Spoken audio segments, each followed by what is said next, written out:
While we normally don't associate Methodist ministers with cowboys or Clint Eastwood, perhaps by examining the foundations or founders of the church, including such men as John Wesley, George Whitefield, James Finley, and later men like Peter Cartwright, we may re-examine how rugged the ministers actually were.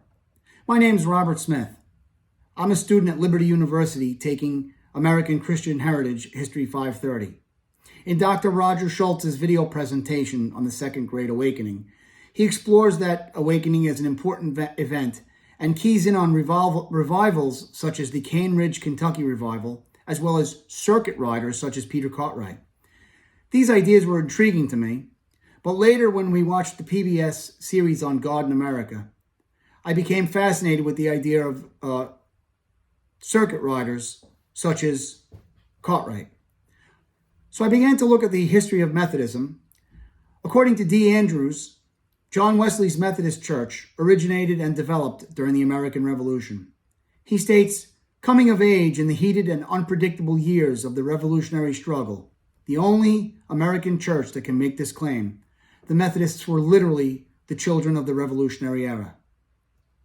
The Methodist Church was founded by John Wesley, a friend of George Whitefield, and brother of renowned hymnist Charles Wesley. Wesley began his career as a missionary in Georgia in 1735, but returned to England in 1737. By 1740, his ideas had started to spread across England.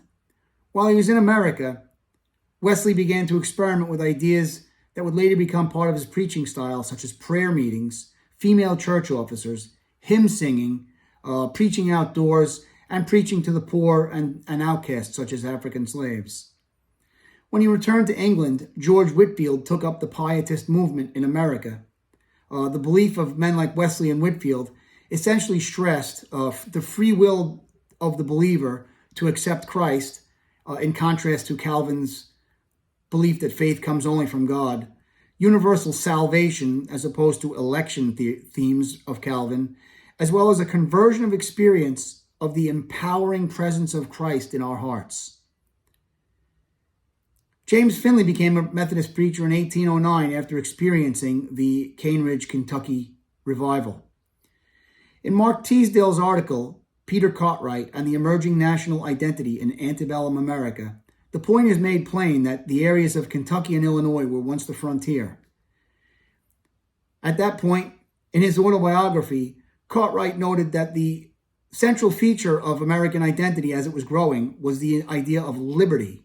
Liberty was important to Cartwright as well as his Revolutionary Service fighter, his father. For Cartwright, this idea of becoming a Methodist minister epitomized that liberty. Lack of opportunity pushed the society westward, and Cartwright was a big proponent of the push westward. And as a Methodist minister, part of the problem was providing for one's family, which Cartwright associated with being a man. But in terms of his preaching style, he would ride the circuit to preach the gospel.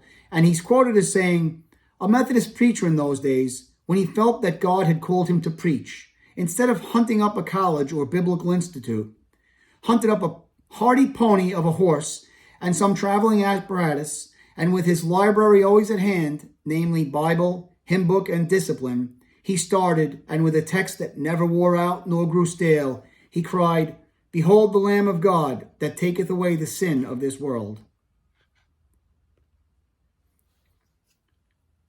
At the time of independence, there were 15,000 Methodists, but by 1850, there were over 1 million. It's easy to understand this spread when we look at Edwin Shell's list of Methodist traveling preachers in America from 1773 to 1779, which is several pages long containing hundreds of preachers' names. If men like them were anything like Wesley or Whitefield or Finley or Cartwright, there is no wonder that Methodism spread across the frontier.